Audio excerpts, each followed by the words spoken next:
বর্তমান জেলা সভাপতি শ্রী আবিদুর জামান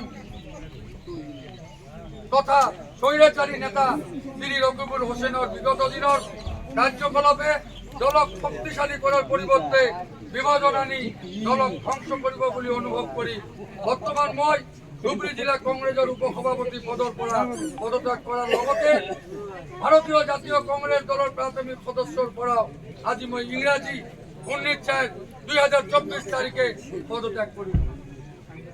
আপনার বিশ্বাসী আবুল মিয়া, গাঁও মাটিয়াবক, গৌরীপুর পোস্ট অফিস থানা গৌরীপুর, জেলা ধুবড়ী, দিনাঙ্ক 783331। গতিকে আপনাদের কাছে আবার সবার কাছে আমি মাপ চেয়ে আপনাদের সহায় সহযোগিতা করার জন্য আমি আপনাদেরকে ধন্যবাদ জানিয়ে আমার আজকের এই ইস্তেহার আমি পদত্যাগপত্র আমি সাংবাদিক বন্ধুদের কাছে আমি দিলাম।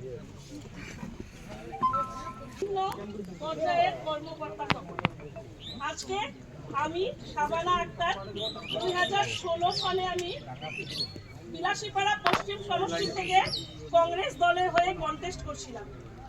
আমার এই কংগ্রেস প্ল্যাটফর্মে আমি বিগত 25-30 বছর ধরে কাজ করতেছি।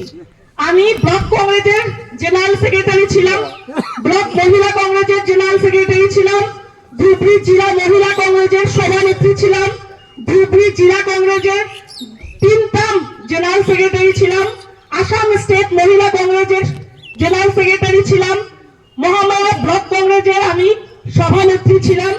এখন আমি ধুবড়ী জেলা কংগ্রেসের উপসভানেত্রী। আপনাদেরকে অবগত খুব দুঃখের সহিত করতে যাচ্ছি। আপনারা জানেন 2016 হারার পরে আমাদের বিশেষ করে বিলাসীপাড়া পশ্চিম সমষ্টি বসির আহমেদ কাশিমি সাহেবের দখলে ছিল।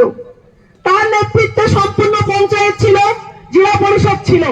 কিন্তু 2016 হারার পরে রিপুন বরার নেতৃত্বে উত্তম সরকারের সহায়তায় আমি ব্লক কংগ্রেসের সভানেত্রী হয়েছিলাম এবং আমি 2021-এ পুনরায় ইলেকশন খেলবো, নির্বাচনে আবার অবতীর্ণ হব।